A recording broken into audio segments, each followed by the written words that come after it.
Hey, what's up everybody, and welcome back to News Dose.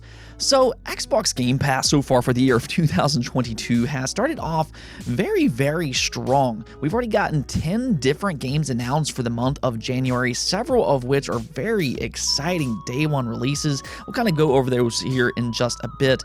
But now, today, they also announced another collection of games, and this is just an incredible start for Xbox Game Pass in 2022. I mean, these are huge games, very high-quality games, so we will go over all of that here in just a bit. Now, speaking of Xbox Game Pass, we will also be talking about that PlayStation Game Pass competitor later in this video because they might have an announcement coming rather soon, so we'll go over that one as well. To get things started off today, though, we're actually going to be talking about yet another hidden gem that just got announced with the Nintendo Switch, being Ocean's Heart. As you can very clearly see right away from the trailer here, this game is heavily inspired by the classic Zelda franchise, the more isometric style of Zelda games. And actually, this does look like a pretty solid clone here. I did go over to Steam to check this game out to see what people were saying about it, because it has been available on Steam for about a year now, and 85% of all of the people that reviewed that game over on Steam did recommend it. Ocean's Heart also has a 79 overall score on Metacritic, which again, that's a pretty solid score. So if you do like these more old school classic Zelda-like experiences, Ocean's Heart might be worth a try. And truthfully, it's not like Nintendo's made a new Zelda game like this in quite some time. So this game could be perfect to kind of scratch the itch for these more old school Zelda-like experiences. And here's the cool part. This game will be releasing on the Nintendo Switch next month on February 10th. So Ocean's Heart is right around the corner, and if this is a game that interests you, go put it on your wish list and maybe check it out next month when it releases, again on February 10th. Next up, Quantic Dreams, the studio behind hit games such as Detroit Become Human and Heavy Rain, might be working on a second AAA project. Here recently, they did announce Star Wars Eclipse, which seems to be a big change for Quantic Dreams. In the past, they've typically worked on more of your cinematic point-and-click adventure style of games, but reportedly, from what we're hearing, Star Wars Eclipse is actually an action-adventure style of game. So this is definitely different for the studio, and we'll kind of see how it plays out. I do hope it turns out to be good, especially for you Star Wars fans out there. At the very least, the trailer looks absolutely phenomenal. But now we're actually hearing that Quantic Dreams might have a second AAA project in development. This is coming from Account NGT, which actually leaked screenshots for Star Wars Eclipse days before it was officially revealed at the Game Awards, which is why this one has been gaining some traction as well. It does seem like this Twitter user has some kind of source when it comes to Quantic Dreams, and according to this account, they are working on a second AAA project over at their core team in Paris. Interestingly enough, though, this is apparently a game that we've actually seen in the past, being The Dark Sorcerer. Now, this is a blast from the past, because I remember when they first showed this way back in 2013 for the PlayStation 4. More or less, this was supposed to be a tech demo, kind of showing the power of the PlayStation 4, and it actually was really impressive for its time. You can see the facial animations in this demo looks absolutely excellent, and it also was quite interesting on top of that. It was this humorous little story where these actors were kind of doing a scene for some kind of fantasy-like movie or something. It was quite funny and interesting, and the thing is fans did seem to react to it very well. I remember a lot of people kind of wishing that it was a game, and well, it looks like those people will get their wish after all, according to this leak here. It does sound like that they will be reviving Dark Sorcerer as a cross-generation game that will also be coming to PC, according to this leak here. It's also being noted that it's based on narrative interactivity, and the story is written by David Cage. So unlike Star Wars Eclipse, this game will be a little bit more similar to what we're used to seeing when it comes from Quantic Dreams. Next up, let's go and talk about Xbox, as we do have a few different topics to go over here, one being about the Xbox One. Now, yesterday we kind of talked about how the PlayStation 4 will continue production throughout 2022. This was being reported by Bloomberg that they will produce 1 million PlayStation 4s in the year of 2022 to kind of offset the chip shortages that we're seeing with the PlayStation 5. More or less, the PlayStation 4 is an easier console to manufacture, and it's also a cheaper cheaper alternative option at just $300. I still do believe that they should probably mark that price down a little bit more, which I'll kind of get to here in just a moment.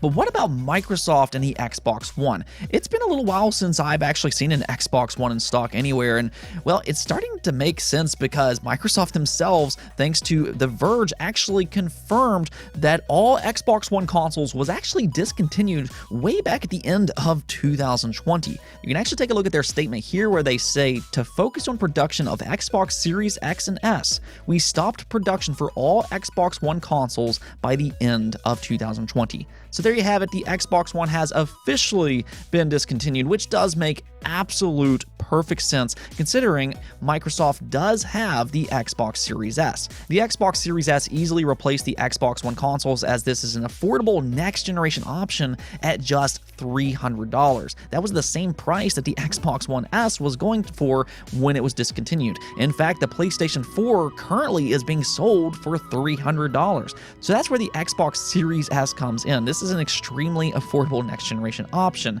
And as pointed out by Phil Spencer himself, it's also a console that is easier to manufacture. This has worked in Microsoft's favor majorly as we've been going through these chip shortages all generation. We really saw this during the holiday where the Xbox Series S had a lot of stock and it sold incredibly well. According to Daniel Ahmad, the Xbox Series has actually now shipped 12 million units worldwide, large part in thanks because of the Xbox Series S and all the success that that console has had. Once again, and I said this several times in the channel, the Xbox Series S just continues to look like a brilliant console coming from Xbox. As for the Xbox One, even though this was a console that wasn't necessarily a fan favorite and it really had an uphill battle throughout the generation, according to Daniel Ahmad, it's still a console that sold around 56 million units, which actually isn't all that bad for a console that really struggled. It's definitely a step back from the Xbox 360, but really it could have been a lot worse with that Xbox One launch. Now, speaking of Xbox, we have got to talk about Xbox Game Passes. They just continue to make major announcements for the first month of 2022. Earlier this month, they did reveal 8 games coming to Xbox Game Pass, including Mass Effect Legendary Edition. That was a huge one. A few day one releases such as Spelunky 2 and The Pedestrian. Then later on, they revealed that Rainbow Six Extraction will be coming to Xbox Game Pass day one on January 21st. That one already was a huge surprise, but then they also revealed that Nobody Saves the World, a game coming from the Guacamelee studio, that one is coming on January 18th, again, day one. So this has already been a really exciting month for Xbox Game Pass subscribers, but oh no, it doesn't quite stop there because IO Interactive just announced a Hitman trilogy, which will include Hitman 1, Hitman 2, and Hitman 3, which just released last year, will be coming to the Xbox Series, PlayStation 5, Xbox One, PlayStation 4, the Epic Games Store, Steam for the first time. That one's actually pretty cool there. But then the kicker here is that it will also be launching directly into Xbox Game Pass on January 20th. Yeah, there you have it. You're not only going to get something like Rainbow Six Extraction day one on the 21st, but now you're also going to be getting the entire Hitman trilogy on the 20th. And for a lot of people, they view this trilogy as some of the best stealth games of all time, especially with that third game. It is absolutely excellent. The level design in that game is just so good, but if you do like stealth-based experiences, you absolutely need to do yourself a favor and check these games out. And well, it's never been easier as these games will now be available in Xbox Game Pass. This is kind of what I was saying yesterday, though. I know that there was a lot of people that was really upset with Stalker 2, as that was a big Xbox Game Pass release for the first half of 2022, and unfortunately it has now been delayed all the way to December of this year, so that has left a lot of fans disappointed. But as I pointed out yesterday, you never really know when it comes to Xbox Game Pass because they just always seem to be filled with surprises, as we're seeing here with the Hitman trilogy coming day one on January 20th. Now, while we're on the topic of Xbox Game Pass, one thing that we have been hearing a lot about is that PlayStation reportedly is working on a Game Pass competitor. Reportedly, this Game Pass competitor will combine PlayStation Plus and PlayStation Now benefits. It will have a large catalog of PlayStation 4 games at launch, and later on, it will include PlayStation 5 games. And on top of that, it will have extended demos, game streaming, and a library of classic games from PlayStation 1, PlayStation 2, PlayStation 3, and even the PlayStation PlayStation Portable. Sadly, it sounds like Sony might have forgotten about the PlayStation Vita once again, according to that initial report, but I mean, we still kind of got to wait for the official announcement and what's actually happening with this service.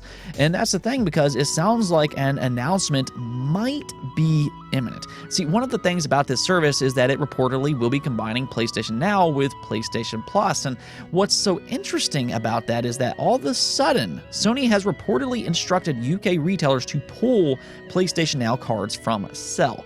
Based off on an internal message from the UK retailer Game, they have until Wednesday 19th to get rid of these cards, which is really interesting considering the reports that they are going to be combining PlayStation Now with PlayStation Plus. Is this all really just a coincidence, or are they more or less phasing out PlayStation Now for this new service? And that's kind of what it's looking like right now. On top of that, a new PlayStation patent has been spotted regarding backwards compatibility. The name of the patent is actually backwards compatibility through use of spoof clock and fine grain frequency control. So again, reportedly, one of the key features for Spartacus is legacy backwards compatibility for PlayStation 1, PlayStation 2, PlayStation 3, and a PlayStation Portable. So here we have this patent, and we also have the PlayStation Now card looking to be phased out. And yeah, it's starting to sound like this might actually be happening after all, and we could get an official announcement for this rather soon. Now, for myself personally, I do need to hear more about this before I'm completely sold on it, because basically from what I've been hearing, I don't think that this is necessarily the same thing as Xbox Game Pass, because one of the big things with that is day one releases and first-party games coming day one. Based off the reports that we're hearing, that's not going to be here for Spartacus, but we'll kind of see what the official announcement is like. I, however, do find it to be very exciting that we could get some legacy titles in this service, especially with the PlayStation 3. That one is a little bit surprising to me. I'm very curious if this is done through streaming or if they do actually manage to make an emulator work on the PlayStation 5. I'm really hoping they can get this to run locally, because the PlayStation 3 has a phenomenal library of games, but with that cell processor, it's definitely a complicated console to work with. Regardless, though, it doesn't sound like we're going to have to wait too long before we get some official news on this quote-unquote Xbox Game Pass competitor. Let's go and take a look at the poll of the day, though. And one of the things about 2022 is that there's a lot of exciting games coming out this year. A lot of highly anticipated games that fans have been looking forward to for a few years now. So I wanted to put you on a bit of a bind and make you all struggle just a little bit, as I asked you all, if you could only pick one game to play that releases in 2022, what game would you play? And if you take a look at the results here, the majority of you all did vote for Starfield with 36%. Second place was Zelda Breath of the Wild 2 at 24%.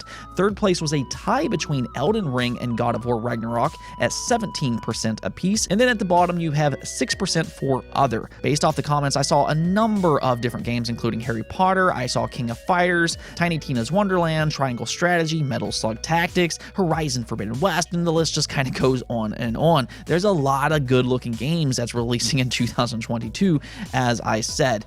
But yeah, 36% of the votes did go to Starfield. It does sound like a lot of you all are really looking forward to Bethesda's next big RPG. This, of course, is the studio behind Fallout and the Elder Scrolls Skyrim, so we know that they can make really good RPGs, and some of the all-time greats have come from them, in fact. And this is their first new IP in decades, so there's definitely a lot of excitement when it comes to this game. But what's kind of crazy is we still haven't really seen much about this game. So the fact that fans are this excited for a game that they really haven't seen much about, that just kind of shows you the reputation that Bethesda has when it comes to their big RPGs. It is supposed to be an ambitious game, and well, the good news is that we're actually going to get to officially see it ourselves sometime here soon. So if there's already excitement for this game, it's going to be really fun seeing all of the different reactions for Starfield. I know one thing, though, if you start to look at this list, you can really see that 2022 is going to be a fun year for gaming. Anyways, though, that's it for this episode, but if you liked the video, don't forget to bell notification and subscribe button for more content just like this. Also, if you'd like to support the channel through Patreon, thank you for making this content possible. Peace out.